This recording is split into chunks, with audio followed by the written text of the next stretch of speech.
বিজেপির লোকেরা অশালীন আচরণ করে তখন তারা চোখে দেখে না।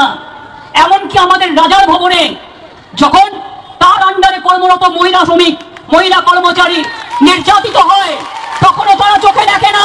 কোনো শিরোধানীর ঘটনা ঘটেনি, এটা মুখ্যমন্ত্রীর বানানো, রাজ্যপালকে ব্ল্যাকমেল করার জন্য এসব গল্প ছড়ানো হয়েছে। কিছু ঘটেনি, মিথ্যে কথা। ওটা মুখ্যমন্ত্রীকে বলুন, ওনার ভাইপোর নাকি সংসার চলছে না, ওনাকে দিয়ে দিতে। ওনাকে বলুন আপাতত আপনি সিংহাসন থেকে নামুন, আপনার জামানা শেষ হওয়ার দিকে চলেছে। যদি আপনি না নামেন আপনি বসে থাকতে পারেন, আপনাকে যারা টেনে নামিয়ে দেবে বলে ঠিক করেছে সেই বাংলার সাধারণ মানুষ, তারা আপনাকে আস্থা কূপটা দেখিয়ে দেবে।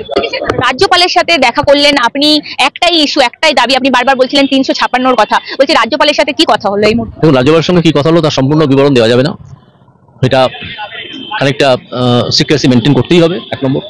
2 নম্বর হচ্ছে এটাকে যদি এক কথায় প্রকাশ করতে হয় যে মিটিংটা কেমন হয়েছে, সাক্ষাৎ, তাহলে আমি বলবো অত্যন্ত সদর্থক হয়েছে। 2 নম্বর। 3 নম্বর হচ্ছে হ্যাঁ 356 বিষয়ে কথা হয়েছে, অনেক আলোচনা হয়েছে, দীর্ঘক্ষণ আলোচনা হয়েছে, এবং সেখান থেকে যা উঠে এসেছে আলোচনা থেকে, যখন আমরা প্রভিশনটা আমরা একসঙ্গেই পড়েছি 356, আমি এবং রাজ্যপাল, সেখান থেকে উঠে এসেছে যে 356 প্রয়োগ করা মানেই একটা রাজ্য সরকারকে ফেলে দেওয়া, ডিজলভ করে দেওয়া তা নয়। 356 এমন হতে পারে, হয় হওয়ার প্রভিশন আছে যে কিছু ডিপার্টমেন্ট এই রাজ্যের হাত থেকে নিয়ে নেওয়া হলো, যেমন সেটা পুলিশ হতে পারে, ফিনান্স হতে পারে, এডুকেশন হতে পারে, হেলথ হতে পারে, হ্যাঁ এডুকেশন হতে পারে, হেলথ হতে পারে, এরকম। এখন এটা শুনে আপনারা নিশ্চয়ই অবাক হবেন যে অ্যাকাউন্ট্যান্ট জেনারেলের যে রিপোর্ট প্রতি বছর বিধানসভায় টেবিল করার কথা, সেটা গত 2 বছর ধরে টেবিল হয়নি। মুখ্যমন্ত্রী বলছেন যখন হাতরা শূন্য হয় তখন এরা দেখতে পারে না, এদের আবেগ কোথায় থাকে? মণিপুরে যখন নেকেড প্যারেড করানো হয়, ওনার কথা বাদ দিন, এটা কখন হয়েছে, ওটা কখন হয়েছে, সেটা কখন হয়েছে, আরো অনেক কিছু হয়েছে। সন্দেশকারী যখন হচ্ছিল আপনি তো চোখ বুঝেছিলেন, আপনার পুলিশ তো কোনো কাজ করতো না, আপনি কি করতেন? ছোট জগন্নাথ হয়ে বসেছিলেন, অন্ধ হয়ে বসেছিলেন, কেন করতো না আপনার পুলিশ কাজ? কেন করতো না? আজকে আপনি সিবিআইকে সময় বেঁধে দিচ্ছেন, যার কোনো অধিকার আপনার নেই। কামদুনি হত্যা মামলা কবার আপনি কৌশলী বদল করেছিলেন, কেন? কি উদ্দেশ্য? কে মারার চেষ্টা করেছিল? হ্যাঁ সবাই জানে, সেটা ভাঙিয়ে তো খেলেন একদিন, সেটা ভাঙিয়ে একদিন খেয়েছেন, এবার যান, অনেক হয়েছে। হ্যাঁ আন্দোলনের মধ্যে দিয়ে জন্ম, আন্দোলনের মধ্যে দিয়ে ওনাকে সরে যেতে হবে, এমন আন্দোলন শুরু হয়েছে, উনি ভয়তে কাঁপছেন থরথর করে। হ্যাঁ শেষকৃত্য করার পর উনি শান্তি পাবেন, কারণ সাক্ষ্য প্রমাণটা সম্পূর্ণ লোপাটের একটা চেষ্টা তো উনি সবসময় করেছেন। আর মৃতদেহ কথা বলে, যদি কোনো খুন হয় সেখানে মৃতদেহ কথা বলে, তো সেই মৃতদেহটাকে পুড়িয়ে দিলে আর তো যেমন কোনো এভিডেন্স সেই মৃতদেহ থেকে পাওয়া যাবে না, তখন সেই সাক্ষ্য প্রমাণ জোগাড় করে শাস্তি দেওয়া অত্যন্ত কঠিন হয়ে পড়ে। কতজন এখানে ছিল সেটা ওই মৃতদেহের আঁচড় কামড়ের দাগ দেখলেই বোঝা যেত। যা শোনা গেছে তাতেই বোঝা যাচ্ছে যে এটা অন্তত 4-5 জনের কাজ।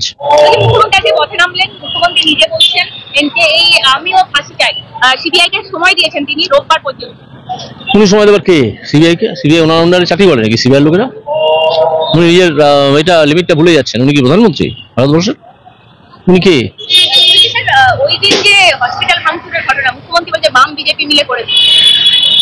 এই মুখ্যমন্ত্রী মিথ্যাচারী, মিথ্যাবাদী, নির্লজ্জ। কারা করেছে তা সার্কামস্টান্সেস যদি স্ক্যান করা যায় তাহলে যে কোনো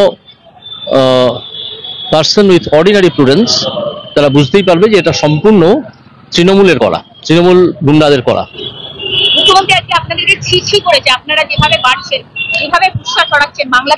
কেউ কোনো কুৎসা ছড়াচ্ছে না। মুখ্যমন্ত্রীকে জিজ্ঞেস করুন 1 নম্বর যে ওখানে ওই মেয়েটি আরজি করের ডাক্তার ছিল কি ছিল না? সেদিন রাত্রে সেই মেয়েটিকে ধর্ষণ এবং খুন করা হয়েছিল কি হয়নি? যে হসপিটালে ধর্ষণ এবং খুন করা হয়েছিল সেই হসপিটালেই তার পোস্টমর্টেম করা হয়েছিল কি হয়নি? তারপর অতি দ্রুত মৃতদেহটি দাহ করা হয়েছিল কি হয়নি? কেন বাংলাদেশে কি হয়েছে উনি জানেন না? উনি তো নিজে জানেন, আমাদের দেখানোর দরকার নেই, উনি নিজে সেটা খেয়াল রাখুন। বেশি কয়দা করতে গিয়েছিলেন একজন প্রধানমন্ত্রী, তাকে বাংলাদেশের মানুষ দূর করে দিয়েছে। ও ঘুরতে দেওয়ার কে? মানুষ যদি নেমে পড়ে রাস্তায় উনি কি করবেন?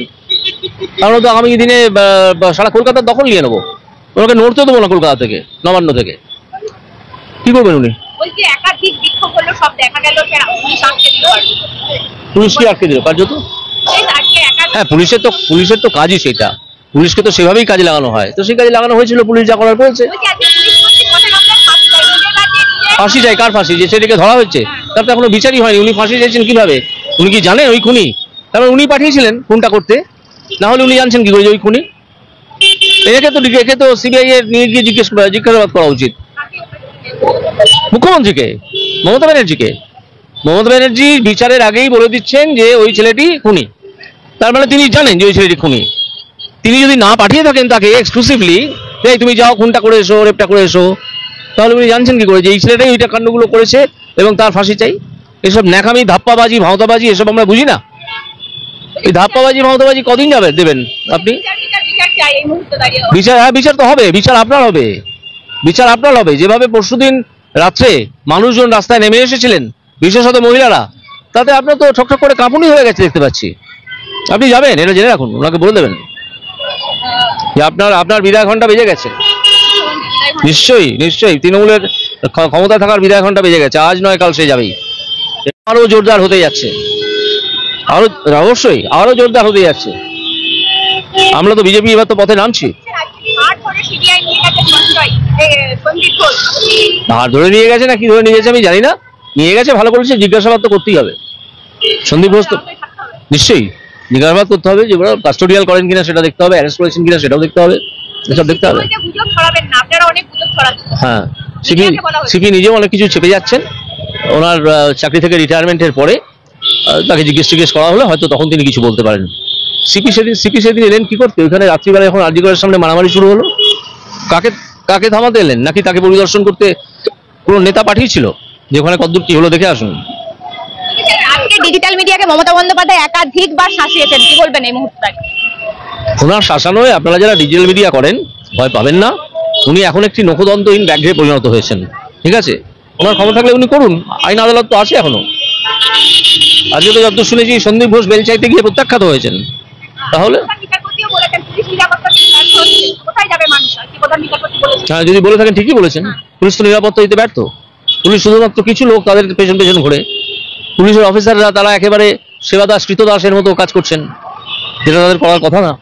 আত্মমর্যাদা কমে গেছে পুলিশ বাহিনীর অফিসারদের। মুখ্যমন্ত্রী যিনি, তিনি স্বাস্থ্যমন্ত্রী, তিনি স্বরাষ্ট্রমন্ত্রী, পদত্যাগ চাইছি তো বটেই। ওনাকে বলছি আপনি পদত্যাগ শুধু নয়, এই রাজ্য ছেড়েই চলে যান, অনেক হয়েছে তো, অনেক তো হলো।